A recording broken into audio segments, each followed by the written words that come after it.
കഴിഞ്ഞ ദിവസം ആയിരുന്നു സംസ്ഥാന സർക്കാർ നിലവിലെ സംസ്ഥാനത്തിന്റെ സാമ്പത്തിക സ്ഥിതി എന്ത് എന്നത് സംബന്ധിച്ച ധവളപത്രം പുറത്തിറക്കിയത്. യഥാർത്ഥത്തിൽ ഈ ധവളപത്രം മുൻ സർക്കാരിനുള്ള കുറ്റപത്രം എന്ന് തന്നെ നമുക്ക് വിലയിരുത്താം. ഇങ്ങനെയാണ് സാഹചര്യം എങ്കിൽ പോലും ധവളപത്രം മുന്നോട്ട് വെച്ചിട്ടുള്ള ചില ശുപാർശകൾ അത് വളരെ പ്രധാനപ്പെട്ട ശുപാർശകൾ ആണ്. എന്തൊക്കെയാണ് ആ ശുപാർശകൾ എന്നത് നമ്മൾ കഴിഞ്ഞ ദിവസം വിശദമായി തന്നെ പരിശോധിച്ചതാണ്. ഇതാ ഇപ്പോൾ കാണാൻ സാധിക്കുന്നുണ്ട് എന്തൊക്കെയാണ് ആ ശുപാർശകൾ. പ്രത്യേകിച്ച് വിരമിക്കൽ പ്രായം ഉയർത്തുക, ശമ്പള പരിഷ്കരണം 10 വർഷത്തിൽ ഒരിക്കലാക്കുക, ലാഭകരമല്ലാത്ത പൊതുമേഖലാ സ്ഥാപനങ്ങൾ സ്വകാര്യവൽക്കരിക്കുക തുടങ്ങിയ ശുപാർശകൾ. ആ ശുപാർശകളിൽ എന്ത് നിലപാടായിരിക്കും UDF സർക്കാർ സ്വീകരിക്കാൻ പോകുന്നത്? കാരണം പല വിഷയങ്ങളിലും UDFന് കോൺഗ്രസിന് വ്യത്യസ്തമായ നിലപാടുകൾ ആയിരുന്നു. ഇപ്പോഴത്തെ ശുപാർശയിൽ നിന്ന് വ്യത്യസ്തമായ നിലപാടുകൾ ആയിരുന്നു നേരത്തെ ഉണ്ടായിരുന്നത്. അതുകൊണ്ട് തന്നെയാണ് സർക്കാരിൻ്റെ നയപരമായ തീരുമാനം, UDFിൻ്റെ നയപരമായ തീരുമാനം എന്ത് എന്നത് ശ്രദ്ധേയമാകുന്നത്. പൊളിറ്റിക്കൽ ഡെസ്കിൽ നിന്ന് TG സജിത്താണ് ഈ വാർത്തയുടെ വിശദാംശങ്ങളുമായി ചേരുന്നത്.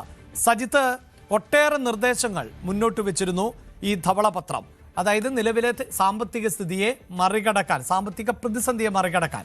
പക്ഷേ അതൊന്നും സാമാന്യ ജനത്തിന് ഉൾക്കൊള്ളാനോ അല്ലെങ്കിൽ സാമാന്യ ജനം ശരിവെക്കുന്നതോ അല്ല. ഈ സാമ്പത്തികമായ പ്രതിസന്ധി ഒരു വസ്തുതയായി നിലനിൽക്കുമ്പോൾ പോലും ചില രാഷ്ട്രീയ കോണുകളിൽ നിന്ന് വലിയ എതിർപ്പുകൾ ഉണ്ടാകാൻ സാധ്യതയുള്ള ശുപാർശകളുമാണ്.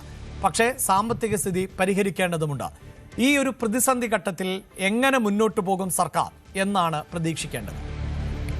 ധവളപത്രം പുറത്തിറക്കിയതോടുകൂടി വലിയ രാഷ്ട്രീയ മേൽക്കൈ വന്നു എന്നതാണ് പൊതുവിൽ സർക്കാരിൻ്റെ UDFിൻ്റെ അവകാശവാദവും അവരുടെ വിലയിരുത്തലും.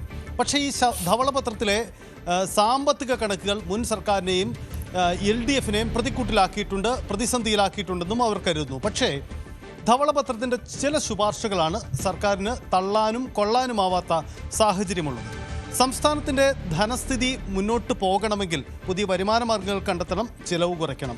ചിലവ് കുറയ്ക്കാനുള്ള ചില നിർദ്ദേശങ്ങളാണ് KN ചന്ദ്രശേഖർ അധ്യക്ഷനായ സമിതി മുന്നോട്ട് വെച്ചിരിക്കുന്നത്. ഈ സമിതിയുടെ ശുപാർശകൾ പൂർണ്ണാർത്ഥത്തിൽ എല്ലാം തള്ളിക്കളയാൻ കഴിയില്ല, എന്നാൽ സ്വീകരിക്കാനും കഴിയില്ല. കാരണം രാഷ്ട്രീയമായി UDF എന്ന രാഷ്ട്രീയ നേതൃത്വം കാലാകാലങ്ങളിൽ എതിർത്ത പല വിഷയങ്ങളും ഇതിൽ ഉൾക്കൊള്ളുന്നു എന്നതാണ് പ്രധാനപ്പെട്ട കാര്യം.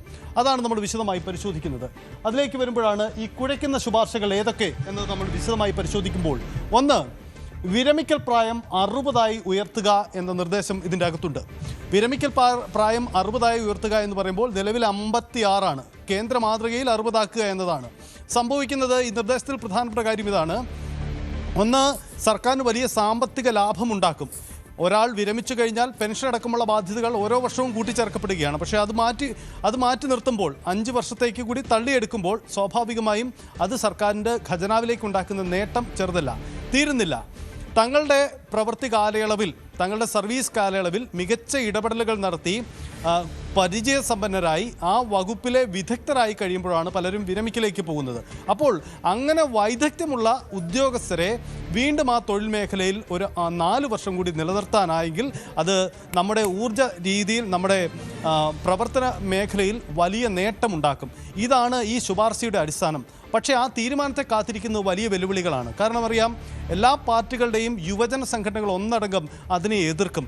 പ്രതിപക്ഷത്തിന്, ഇടതുപക്ഷത്തിനൊക്കെ സമരം നടത്താനുള്ള വലിയൊരു ആയുധം കൂടിയായി മാറും. മാത്രമല്ല സർക്കാരിൻ്റെ ഭാഗമായി നിൽക്കുന്ന യുവ നേതാക്കളൊക്കെ ഈ വിഷയത്തിൽ, യുവജന സംഘടനകൾക്ക് ഏത് നിലപാടെടുക്കുമെന്നതും ശ്രദ്ധേയമാണ്. അതുകൊണ്ട് നടപ്പിലാക്കാൻ ഏറെ ബുദ്ധിമുട്ടുള്ള ശുപാർശകളിലൊന്നായി ഈ പ്രായപരിധി ഉയർത്തുക എന്ന ആവശ്യം വരികയാണ്. മുൻകാലങ്ങളിൽ പലപ്പോഴും കഴിഞ്ഞ സർക്കാരിൻ്റെ കാലത്തും ഇടത് സർക്കാരിൻ്റെ കാലത്തും ഇത്തരം ശുപാർശകൾ വിവിധ കമ്മിറ്റികൾ സർക്കാരിൻ്റെ മുന്നിലേക്ക് കൊണ്ടുവന്നിട്ടുണ്ടെങ്കിലും അന്നത് നടപ്പിലാക്കാൻ കഴിഞ്ഞിരുന്നില്ല. ചില വിപ്ലവകരമായ തീരുമാനമൊക്കെ എടുക്കണമെന്ന് ആഗ്രഹിച്ച സർക്കാരാണെങ്കിൽ കൂടി അതൊന്നും കഴിഞ്ഞില്ല. കാരണം ഇതുണ്ടാക്കുന്ന ഗുരുതരമായ സാഹചര്യമാണ്. സർക്കാർ ജീവനക്കാരുടെ നിയമനത്തിൽ വലിയ തരത്തിലുള്ള കുറവുണ്ടാക്കുന്ന തീരുമാനമായി ഇത് മാറും. അതാണ് വിരമിക്കൽ പ്രായം 60 ഉയർത്തുമ്പോൾ ഉണ്ടാകുന്ന സാഹചര്യം. മറ്റൊന്ന്, ശമ്പള പരിഷ്കരണം 10 വർഷത്തിൽ ഒരിക്കലാക്കുക എന്നാണ്. നമുക്കറിയാം, കേന്ദ്ര സർക്കാർ ജീവനക്കാരുടെ ശമ്പള പരിഷ്കരണം 10 വർഷത്തിൽ ഒരിക്കലാണ് ഇപ്പോഴും നടന്നു വരുന്നത്. പക്ഷേ കേരളത്തിലേക്ക് വരുമ്പോൾ സർക്കാർ ജീവനക്കാർക്ക് കൂടുതൽ ആനുകൂല്യങ്ങൾ നൽകുന്നു എന്നതാണ് കേരളത്തിൻ്റെ ഒരു പ്രത്യേകത. പക്ഷേ അതുണ്ടാക്കുന്ന സാമ്പത്തികമായ ബാധ്യത ചെറുതല്ലതാനും. അപ്പോൾ ഓരോ 5 വർഷം കൂടിയുമ്പോഴും ശമ്പള പരിഷ്കരണ കമ്മീഷനെ നിയോഗിക്കുക എന്നതാണ് ഇവിടുത്തെ സർക്കാരുകാർ കാലാകാലങ്ങളിൽ ചെയ്തു വരുന്നത്. അത് മാറ്റണം. പകരം അത് 10 വർഷത്തിലൊരിക്കലാക്കണമെന്നതാണ്. അതായത് സർക്കാർ ജീവനക്കാരുടെ ശമ്പള വർധനവ് 10 വർഷത്തിലൊരിക്കലായി നിജപ്പെടുത്തുക എന്നതാണ്. വലിയ വെല്ലുവിളി ഉണ്ടാക്കുന്ന കാര്യമാണ്. ജീവനക്കാരുടെ സംഘടനകളിൽ നിന്നടക്കം കടുത്ത പ്രതിഷേധമുണ്ടാകും, പ്രതിപക്ഷത്തിന് കടുത്ത രാഷ്ട്രീയ നീക്കം നടത്താനുള്ള സാധ്യതയുണ്ടാക്കും. അതുകൊണ്ട് ഈ തീരുമാനത്തിലേക്കും എന്ത് നിലപാടെടുക്കുമെന്നതാണ് പ്രസക്തമായ കാര്യം. ശമ്പള പരിഷ്കരണം കേന്ദ്ര മാതൃകയിൽ നടപ്പിലാക്കുക എന്നത് കടുത്ത വെല്ലുവിളി ഉണ്ടാക്കുന്ന കാര്യമാണ്. മറ്റൊന്ന്, ലാഭകരമല്ലാത്ത പൊതുമേഖലാ സ്ഥാപനങ്ങൾ സ്വകാര്യവൽക്കരിക്കുക, അതല്ലെങ്കിൽ അത് അടച്ചുപൂട്ടുക. ഇതാണ് ഈ ധവളപത്രത്തിലെ ശുപാർശകളിലൊന്ന്. കേരളത്തിൽ, ഇന്ത്യയിൽ തന്നെ ഏറ്റവും അധികം പൊതുമേഖലാ സ്ഥാപനങ്ങളുള്ള സംസ്ഥാനമാണ് കേരളം. പക്ഷേ ഇതിൽ പലതും ലാഭത്തിലാണ്, ബഹുഭൂരിപക്ഷവും ലാഭത്തിലാണ്. പക്ഷേ നഷ്ടമുണ്ടാക്കുന്ന സ്ഥാപനം തന്നെയാണ് ഏറ്റവും വലിയ നഷ്ടം. അതായത് ഇതിൽ 3 സ്ഥാപനങ്ങളാണ് 70% വരുന്ന ഒരു വലിയ നഷ്ടമുണ്ടാക്കുന്നത്. KSRTC ഉണ്ട്, ഒപ്പം തന്നെ വാട്ടർ അതോറിറ്റി ഉണ്ട്, സംസ്ഥാന സർക്കാർ രൂപീകരിച്ച പെൻഷൻ കമ്പനിയുണ്ട്. ഈ 3 സ്ഥാപനങ്ങൾ കണക്ക് കൊടുക്കുമ്പോൾ തന്നെ നഷ്ടത്തിൻ്റെ 70% ഈ സ്ഥാപനങ്ങളിലേക്ക് പോകും. എന്നാൽ ലാഭകരമായ ചില ചെറിയ സ്ഥാപനങ്ങളുണ്ട്. അപ്പോൾ നഷ്ടത്തിലോടുന്ന പൊതുമേഖലാ സ്ഥാപനങ്ങൾ സ്വകാര്യവൽക്കരിക്കുകയോ അടച്ചുപൂട്ടുകയോ ചെയ്യുക.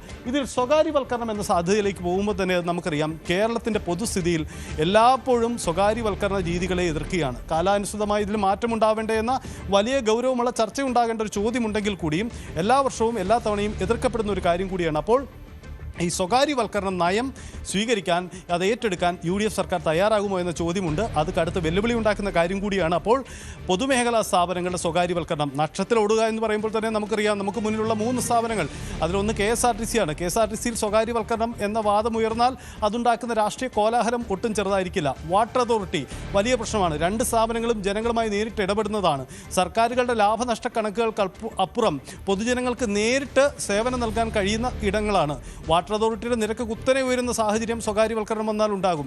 KSRTCയും കൂടുതൽ ലാഭകരമായ സർവീസുകളിലേക്ക് മാത്രം ഒതുങ്ങിയാൽ അതുണ്ടാക്കുന്ന പ്രതിസന്ധിയും മറ്റൊന്നാണ്. അപ്പോൾ അവരുടെ ധാർമ്മിക ഉത്തരവാദിത്തങ്ങളിൽ നിന്ന് ഈ സ്ഥാപനങ്ങൾ മാറും. അപ്പോൾ സാമ്പത്തിക കണക്കുകൾക്കപ്പുറം മറ്റു ചില ഘടകങ്ങൾ കൂടി ഇതിൻ്റെ പ്രവർത്തനത്തിലുണ്ട്. അപ്പോൾ ഈ സാമ്പത്തിക ശുപാർശകളുടെ അടിസ്ഥാനത്തിൽ മാത്രം ഈ തീരുമാനത്തിലേക്ക് വരുമോ എന്ന വളരെ പ്രധാനപ്പെട്ട ചോദ്യമുണ്ട്. കടുത്ത വെല്ലുവിളിയാണ് ഇത് സംബന്ധിച്ച നയം. മറ്റൊന്ന്, സപ്ലൈകോയും ബെവ്കോയും ലയിപ്പിക്കുക എന്നത് ഒരുപക്ഷേ സമീപകാലത്തൊന്നും ഉയരാത്ത ഒരു പുതിയ നിർദ്ദേശമാണ് ഈ സപ്ലൈകോയും ബെവ്കോയും ലയിപ്പിക്കുക. നമുക്കറിയാം, ബെവ്കോ വലിയ ലാഭത്തിലുണ്ടാക്കുന്ന വരുമാനം നേടിത്തരുന്ന സ്ഥാപനമാണ്, മദ്യവിതരണ കമ്പനിയാണ്. അതേസമയം സപ്ലൈകോ അത് ജനങ്ങളുമായി ഏറ്റവും അടുത്ത് നിൽക്കുന്ന സ്ഥാപനമാണ്. വമ്പൻ നഷ്ടത്തിലാണ്. അടിസ്ഥാന ഫണ്ടുകൾ നിരവധി കിട്ടാനുണ്ട്. മാവേലി സ്റ്റോറുകളിലും നമ്മുടെ പൊതുവിതരണ ശൃംഖലകളിലും എത്തുന്നില്ല. അതിന് കാരണം മറ്റൊന്നുമല്ല, സപ്ലൈകോയ്ക്ക് പണമില്ല. അപ്പോൾ ഇത് രണ്ടും ലയിപ്പിച്ച് ഒറ്റ കമ്പനിയാക്കുക, ഒരിടത്തെ വരുമാനം മറ്റൊരിടത്തേക്ക് മാറ്റുന്ന സാഹചര്യം ഉണ്ടായെങ്കിൽ ഇത് ലിങ്ക്ഡ് ആയി പോകുമെന്ന ഒരു ഏറ്റവും ഗൗരവമുള്ള ഒരു ശുപാർശയാണ്, ചർച്ച ചെയ്യപ്പെടേണ്ട ശുപാർശയാണ്. പക്ഷേ കേരളത്തിൻ്റെ പൊതുസമൂഹത്തിൽ ഈ ശുപാർശ എത്ര കണ്ട് അംഗീകരിക്കപ്പെടുമെന്ന ചോദ്യമുണ്ട്. കാരണം മറ്റൊന്നുമല്ല, മദ്യവും ഇതും ഒരു കമ്പനിയായി പ്രവർത്തിക്കുന്ന സാഹചര്യം. ഒന്ന്, ജനങ്ങൾക്ക് ഭക്ഷ്യധാന്യങ്ങൾ എത്തിക്കേണ്ട പ്രവർത്തനം നടത്തേണ്ടതാണ്. മറ്റൊന്ന്, മദ്യപന്മാർക്ക് വേണ്ടി മാത്രമുള്ള വിതരണം നടത്തേണ്ട മദ്യ കമ്പനിയാണ്. ഇത് രണ്ടും കൂടി എങ്ങനെ ചേർന്ന് പോകും? അത് ധാർമ്മികമായി ചേരുമോ? മദ്യവിരുദ്ധ നിലപാടുകൾ എടുക്കുന്ന ഒരു സർക്കാരിന് ഈ നയം അംഗീകരിക്കാൻ കഴിയുമോ എന്ന ചോദ്യം കറക്റ്റാണ്. ഒപ്പം സാമ്പത്തിക കണക്കിൽ ഒരുപക്ഷെ ഇത് ഏറ്റവും പ്രായോഗികമായ ഒരു നിർദ്ദേശമെന്ന് തോന്നാമെങ്കിൽ കൂടിയും അതുണ്ടാക്കുന്ന രാഷ്ട്രീയ പ്രതിസന്ധി ചെറുതല്ല. അതുകൊണ്ട് ഈ നിർദ്ദേശം ഏറ്റെടുക്കുമോ എന്നത് പ്രധാനപ്പെട്ട കാര്യമാണ്. ഒരു കാര്യം കൂടി പറയാം, വൈദ്യുതി മേഖലയാണ് മറ്റൊന്ന്. വൈദ്യുതി മേഖലയിൽ സ്വകാര്യ നിക്ഷേപം കൊണ്ടുവരണമെന്ന് പറയുന്നു. വൈദ്യുതി മേഖലയിലെ സ്വകാര്യ നിക്ഷേപം കൊണ്ടുവരണമെന്ന് ഈ ശുപാർശയുടെ അടിസ്ഥാനമായി പറയുന്നത് KSEBക്ക് കടുത്ത സാമ്പത്തിക ബാധ്യതയുണ്ട്, കടബാധ്യതകളുണ്ട്. മാറുന്ന ലോക സാഹചര്യങ്ങളിൽ സ്വകാര്യവൽക്കരണത്തിന് പ്രാധാന്യം നൽകണം. എന്നാൽ മാത്രമേ നിലനിൽക്കാനാകൂ. എല്ലാം സർക്കാർ സൗജന്യമായി നൽകുക എന്ന വാദത്തിന് അടിസ്ഥാനമില്ലാത്ത ഒരു കാലഘട്ടമാണ് മുന്നിലുള്ളത്. ഇതാണ് സാമ്പത്തിക വിദഗ്ധരുടെ നിലപാട്. അതാണ് ശുപാർശയായി വരികയും ചെയ്യുന്നത്. KSEBയിലേക്ക് ഈ സ്വകാര്യവൽക്കരണം വന്നാൽ സംഭവിക്കാൻ പോവുക വലിയ രീതിയിലുള്ള ചാർജ് വർധനവിന് അത് ഇടവച്ചേക്കാം.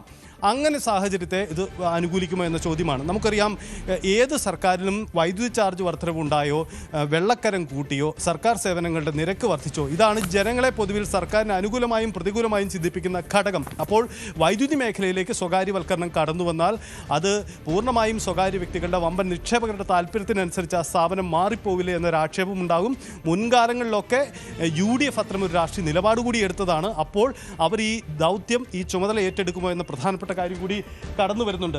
മറ്റൊന്ന്, ആരോഗ്യമേഖലയിൽ യൂസർ ഫീ എന്നൊരു വിഷയം കൂടി വരുന്നുണ്ട്. ആരോഗ്യമേഖലയിലെ യൂസർ ഫീ എന്ന ശുപാർശ ഇങ്ങനെയാണ്: മെഡിക്കൽ കോളേജുകൾ അടക്കമുള്ള സ്ഥാപനങ്ങളിൽ സാമ്പത്തിക BPL ലെവലിലും മുകളിലുള്ള ആളുകൾക്ക്, ദാരിദ്ര്യരേഖയ്ക്ക് മുകളിലുള്ള ആളുകൾക്ക് യൂസർ ഫീയിൽ വലിയ വർധനവ് ഉണ്ടാക്കുക, അവരുടെ ഫീസുകളിലും മറ്റും പുതിയൊരു നീക്കവും നയവും കൊണ്ടുവരിക എന്നതാണ് ആ ശുപാർശ.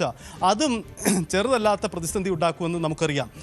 മുമ്പ് KN ബാലഗോപാലിൻ്റെ ഒരു ബജറ്റിൽ സംസ്ഥാനത്തിൻ്റെ 40-45 വർഷങ്ങളുമായി പരിഷ്കരിക്കാതെ കിടന്ന പല സർക്കാർ ഫീസുകളും വർദ്ധിപ്പിച്ചപ്പോൾ അതുണ്ടാക്കിയ പൊളിറ്റിക്കൽ നഷ്ടം ചെറുതല്ല. ആ തീരുമാനം വലിയ രീതിയിൽ വിമർശിക്കപ്പെട്ടു. അന്ന് പൊതുവിൽ സാമ്പത്തിക വിദഗ്ധരൊക്കെ അനുകൂല നിലപാടെടുത്തെങ്കിൽ കൂടിയും പൊതുജനങ്ങൾക്കിടയിലും അന്നത്തെ പ്രതിപക്ഷത്തിനുമൊക്കെ വലിയ വിമർശനമായി അത് മാറ്റിയെടുക്കാൻ കഴിഞ്ഞിരുന്നു. സമാനമായൊരു അവസ്ഥ ഇതും ഉണ്ടാക്കില്ലേ? ആരോഗ്യ മേഖലയിലും യൂസർ ഫീ എന്ന രീതിയിലേക്ക് ആ ചർച്ചകൾ വഴിമാറിപ്പോവില്ലേ എന്നതാണ്. അപ്പോൾ ഇതാണ് ഇന്നലത്തെ ധവളപത്രത്തിലെ ഏറ്റവും വിവാദപരമായ ശുപാർശകൾ. ഈ ശുപാർശകളെ എങ്ങനെ സർക്കാർ ഏറ്റെടുക്കുമെന്നതാണ്. ഇന്നലെ ധവളപത്രം പ്രസിദ്ധീകരിച്ചതിന് ശേഷം മാധ്യമങ്ങളെ കണ്ട മുഖ്യമന്ത്രി ഇക്കാര്യത്തിൽ ഒരു വ്യക്തത വരുത്തിയിട്ടില്ല.